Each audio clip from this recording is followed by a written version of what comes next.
6 Massachusetts colleges and universities are being threatened by the Trump administration over allegations of anti-Semitism on campus. 60 schools in total received a letter.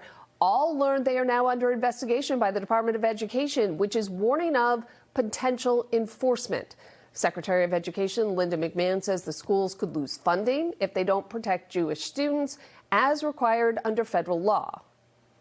I don't think that taking away federal money from the universities for research is the solution, but I do think that there is change that needs to be seen. It's something that's clearly anti-democratic. It's trying to tell people what they should say and how they should behave and how universities should behave.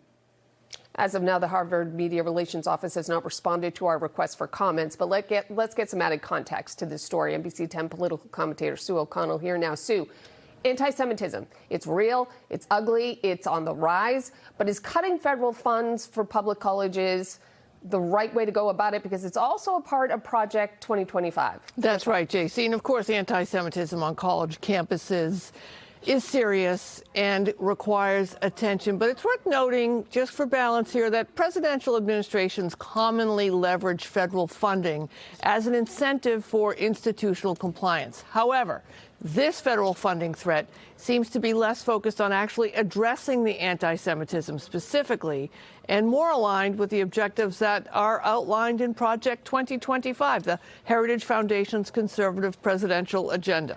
Now, that strategy involves influencing academic curriculum by recommending permissible topics for classroom and laboratory exploration. And it also suggests reducing Title IX protections for LGBTQ+ students and women. So the administration is flexing to this mix of private and public colleges by indicating that they can implement these changes by threatening to withhold or actually withholding federal funding. Okay, Sue, but if that's really your goal, is to combat anti-Semitism, is cutting federal money the only way to go? There has to be something else. Right. It's fair to say that many college presidents and administrations failed miserably in addressing campus anti-Semitism, especially following the horrendous October 7th, 2023 Hamas attack on Israel. And as I said, while administrations can leverage withheld federal funds to try and drive change, Trump's specific demands remain ambiguous, just like his tariff threats. Look, experts recommend two approaches: education programs that accurately teach Jewish history, culture, and the various ways that anti-Semitism is around, and clear institutional policies that specifically address anti-Semitism. But hey, President Trump, another way might be to set an example by being a role model, maybe by not having Nazi sympathizers at your inauguration or allowing advisors to do questionable salutes on stage. Just a thought. Just a thought. Just a thought. Sue, thank you so much. You're welcome, JC.